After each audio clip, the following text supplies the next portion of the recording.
Hey, what up, y'all? This video is in response to Tooltime 9901's video, Religion is a Drug, which was a response to the Amazing Atheist video, which was titled something that I don't remember. How I share many of his sentiments about religion being a drug, except drugs normally have something beneficial, and religion doesn't really offer that. All it only offers, at best, like false benefits that are conjured up in the mind of the believer. At best, that's what it offers.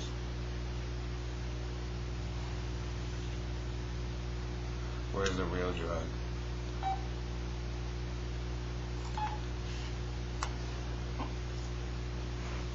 Whereas a real drug, offers something like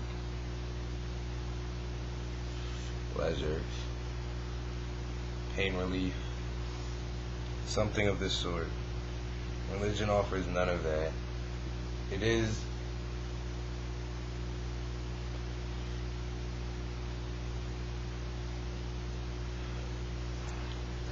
very interrelated to the release of chemicals, as Tooltime said, endorphins. You run around, scream Jesus, Jesus, you're gonna get adrenaline rushes, you're gonna get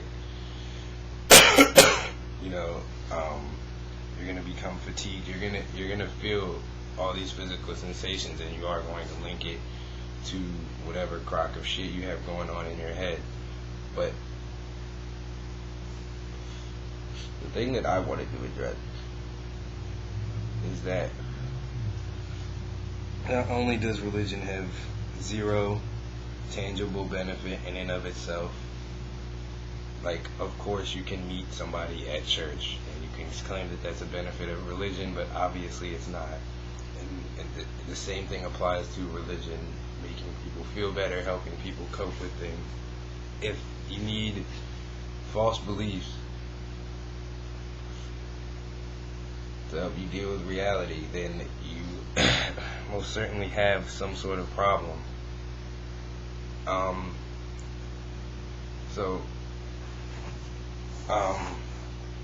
With religion, you have something that takes credit and does nothing. And I find that morally abhorrent, because it takes away humanity, takes away credits from humans, takes away, not that nature needs, deserves, or wants credit, but the process of nature is still spectacular, and it takes away our appreciation from that. So it does numb you like a drug, but as I said, there's no benefit. And it's the religious person who bitches about stuff like this, or blowing a line of coke, or shooting up your hair, whatever floats your boat, bothers them.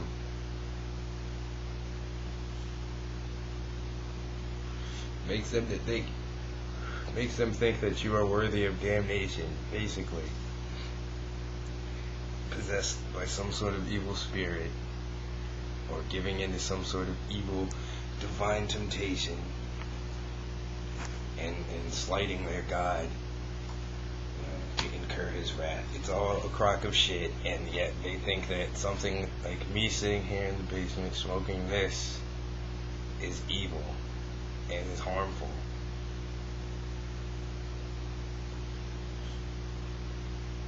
I hurt nobody out there, and religion does hurt people. There was a death in my family recently, and I took it a lot better than the religious people. To see them sit there,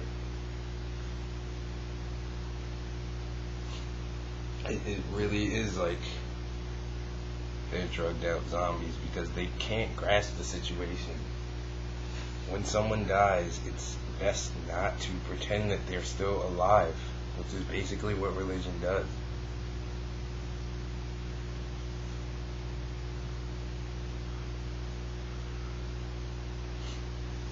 And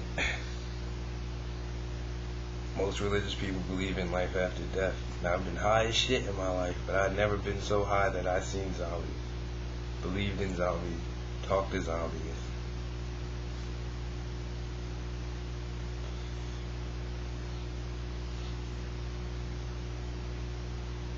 I mean, I think it's all ridiculous. And the fact that people like Tool Time and myself happen to have, backgrounds in philosophy. I graduated with 2 degrees, one of which was a philosophy degree from Rutgers University, which is top 5 philosophy school in the country. And I know that Tool Time is in school for philosophy and is clearly well versed in philosophy. I saw him talking about the Euthyphro problem.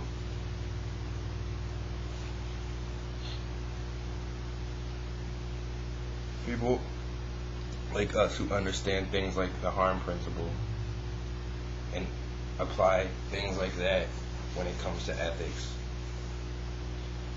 And it's not a coincidence that people like us are atheism.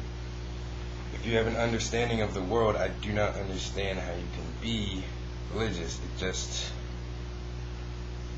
It's not the explanation for what's around us, and that is basically the purpose that it serves.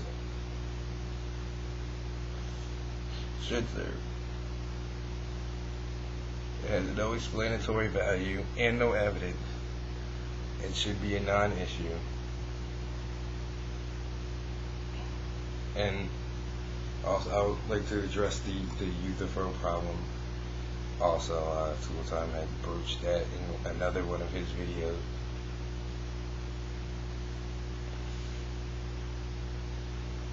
There are third options for the Euthyphro problem, but I mean, they really only set it back.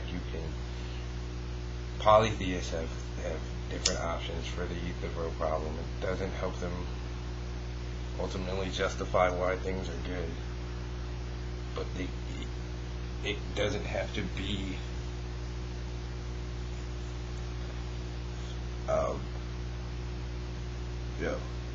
you can logically ground something in polytheism for the most part, but not in monotheism.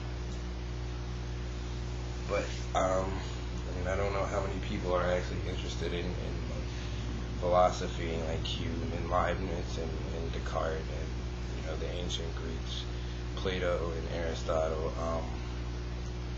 I actually want to throw out there that even though Aristotle in particular I think is probably one of the smartest people ever to live, that Socrates never existed, that ancient Greek philosophy, which is basically the backbone of most academic philosophy departments, is an utter waste of time. They were asking nonsensical questions about lots of nonsensical things.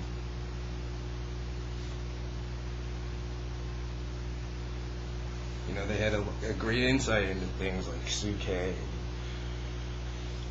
and the role of the soul as an attunement and all of that kind of stuff. But I mean, I read things like the Phaedo, and I feel like these guys are idiots. And it's not that they're not innately smart; they're innately brilliant, I'm sure. But what they did is almost insignificant, I think, to many of the philosophical problems that we face today. And I think in philosophy, that some of those things need to be put to rest, and we can move on to more current debate, like I find